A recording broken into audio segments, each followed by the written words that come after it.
Historia qui existait, l'histoire que tu as écrite et l'émission qui fait des mises au point sur l'histoire du Real Madrid. Aujourd'hui, j'aurai le plaisir de vous parler de la Septima. Au sommaire, le préambule de la saison 1997-1998, la phase de groupe, le quart de finale, la demi-finale, l'environnement de la finale, ainsi que la finale. Au niveau européen, la Quinta del Buitre a laissé passer des opportunités historiques quant à l'obtention du Sacré Graal, comme relaté dans notre dernière émission.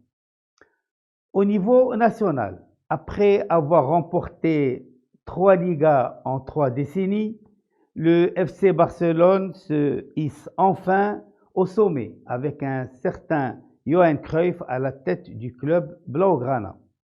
C'est le Dream Team qui remporte 4 Ligas de suite et qui surtout remporte son premier sacre européen 36 ans après sa création. Alors, tout cela donne l'alerte au Real Madrid pour écrire une nouvelle page avec un autre cycle de domination.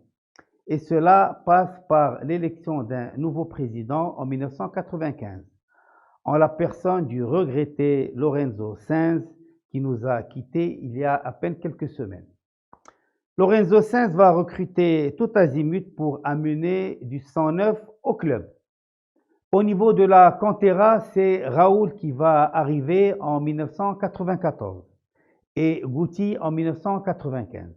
Il y aura d'autres joueurs qui viendront de la Cantera, mais c'est ces deux-là qui vont perdurer entre ceux qui vont se blesser et ceux qui n'avaient pas le niveau.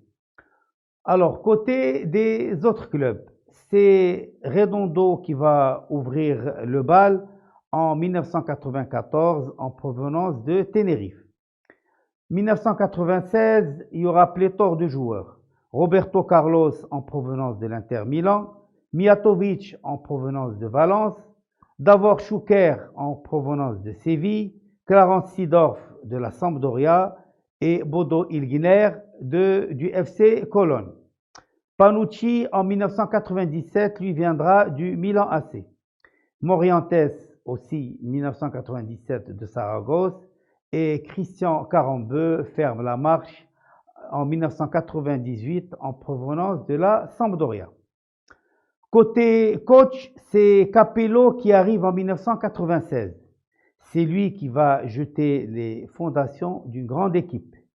Mais c'est Jupp Heynckes qui va en récolter les fruits en 1998. Alors, je vois briller d'ici vos yeux, car au bout de 10 émissions de Historia qui existaient, nous commençons à aborder des périodes contemporaines aux plus jeunes générations de Madridistas. Cette saison 1997-1998 est des plus bizarres. Autant les joueurs sont dissipés en Liga, autant ils sont concentrés et appliqués en Champions League. Est-ce que ça ne vous rappelle pas quelque chose tout ça? Le décor est maintenant planté, place au match. Alors les phases de groupe.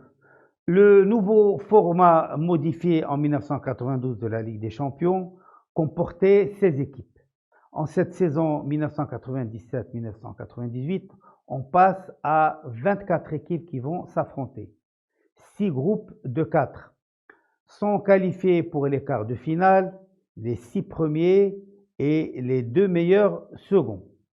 Le Real Madrid va terminer premier de son groupe devant Rosenborg, l'Olympiakos et le FC Porto. 4 victoires, 1 nul et une défaite contre le poursuivant direct.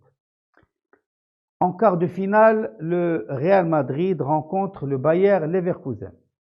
Il faut savoir qu'à cette époque-là, le territoire allemand était synonyme de défaite et souvent d'élimination pour le Real Madrid. Le Bayer Leverkusen que le Real Madrid retrouvera 4 ans plus tard, en 2002, en finale. Encore une petite équipe.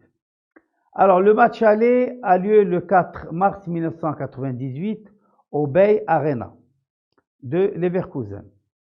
Score final, 1 but partout. Le signe indien n'est pas encore vaincu. Alors, gros match de Bodo Illgner qui sauve son équipe de la défaite. Et titularisation gagnante de Christian Karembeu, fraîchement arrivé au Real Madrid. C'est lui qui va égaliser à la 74e minute. Le match retour le 18 mars 1998 au Santiago Bernabéu voit une belle victoire du Real, 3-0. But de Karembeu, de Morientes et de Hierro. Score cumulé 4-1. Le Real Madrid file en demi-finale. En demi-finale, le Real Madrid tombe sur le tenant du titre. C'est le Borussia Dortmund. Encore une équipe allemande et encore une petite équipe. Alors, le match aller a lieu le 1er avril 1998 au Santiago Bernabéu. Victoire du Real Madrid 2-0. But de Karembeu et de Morientes. Mais ce match est marqué par un incident grave. Les ultra-sourds se jettent sur les grillages du fond d'eau sourd et les bois s'effondrent avant le match. La réparation est impossible et Agustín Herrerín, l'intendant du Santiago Bernabéu, est obligé et va chercher sous escorte policière des bois de la Ciudad Deportiva, ce qui va entraîner un retard de 75 minutes. Le Real Madrid a frisé l'élimination sur tapis vert. Les choses ont changé. Depuis, des bois de substitution sont systématiquement déployés dans les deux côtés pendant l'échauffement des joueurs. Alors l'UEFA va valider le résultat, mais va mettre à l'amende le Real Madrid. Et le Real Madrid ne disputera pas à domicile le prochain match de la Ligue des Champions la saison d'après.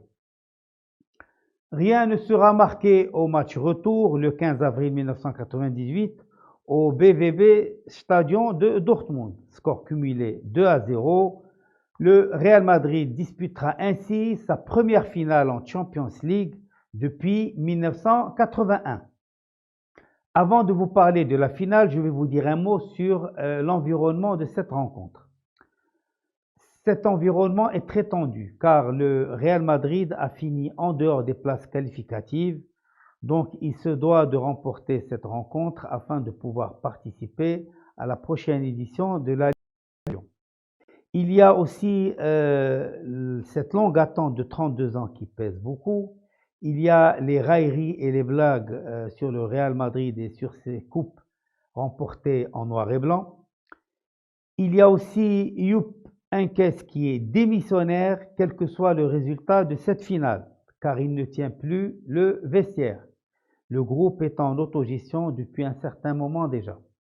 Ce qui pousse le président Lorenzo Sainz à réunir tous les joueurs une semaine avant la rencontre pour leur rappeler leurs devoirs envers le club.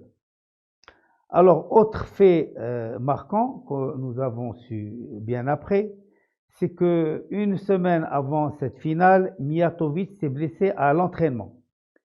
Lui qui n'avait marqué aucun but en Ligue des Champions, il tenait absolument à participer à cette finale. Pour cela, il somme le physiothérapeute de ne rien dire au coach. Et pour cacher sa blessure, il va jouer tous les entraînements avec les bas tirés vers le haut. Et il va systématiquement refuser les séances de tir au but, disant que le Real Madrid allait remporter la partie dans les 90 minutes. Alors, il promettra aussi à son ami et coéquipier Fernando Sanz, fils du président, de fêter le but qu'il marquera directement avec lui. Et pour finir, la veille du match, Hierro rassemble tous les joueurs qui vont discuter entre eux pendant toute la nuit. La finale a lieu à Amsterdam au Johan Cruyff Arena le 20 mai 1998. C'est un mauvais souvenir pour le Real Madrid qui avait perdu dans cette même ville la finale de 1962 contre le Benfica de Lisbonne. Alors l'adversaire n'est autre que la Juventus de Turin, qui est entraîné par Lippi et qui dispute sa troisième finale d'affilée. La vieille dame avait remporté celle de 96 aux dépens de l'Ajax d'Amsterdam et avait perdu celle de 97 contre le Borussia Dortmund et compte bien remporter celle-là. Alors c'est la Juventus d'un certain Zinedine Zidane. C'est la Juventus de Del Piero, de Deschamps, de Inzaghi, Davids et autres Di Livio.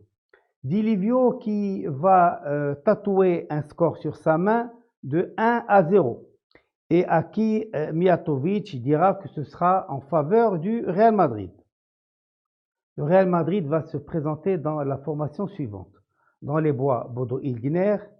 En défense, à droite, il y a Panucci. À gauche, il y a Roberto Carlos. Et au milieu, il y a Hierro et Sanchez. En milieu de terrain, nous retrouvons Karembeu, Seedorf et Redondo. Comme ligne d'attaque, il y a Raúl, Mijatovic et Morientes. Remplaçants, Schuker, Amavisca et Jaime, qui vont tous les trois rentrer et participer à cette finale. La Juventus va entamer très fort la rencontre et le Real Madrid va laisser venir avant de rééquilibrer le match à partir du quart d'heure de jeu. Et ce, jusqu'à cette 66e minute et le centre de Panucci, dévissé par Roberto Carlos, mais repris victorieusement par Mijatovic. Le Real Madrid renoue enfin avec la Champions League depuis 1966 et la désillusion de 1981 contre le Liverpool. Le Real Madrid ouvre ainsi une nouvelle ère de domination européenne, n'en déplaise aux jaloux. Et c'est Sanchez, le dernier des Mohicans de la Quinta del Buitre, qui va soulever en premier le trophée, comme l'avait fait son père 32 ans auparavant. Pour la petite histoire, Mijatovic ira bien le doigt pointé vers Fernando Sainz pour fêter avec lui son but. Mais la caméra s'est concentrée sur le public et n'immortalisera pas cet instant. Vous remarquerez que, encore une fois, le Real Madrid a gagné contre une équipe inconnue. Notre émission est maintenant terminée. J'espère vous retrouver dans la prochaine pour vous parler de la Octava.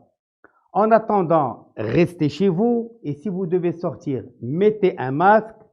Ramadan Mubarak Saïd à toutes et à tous. À la Madrid, Inadamas.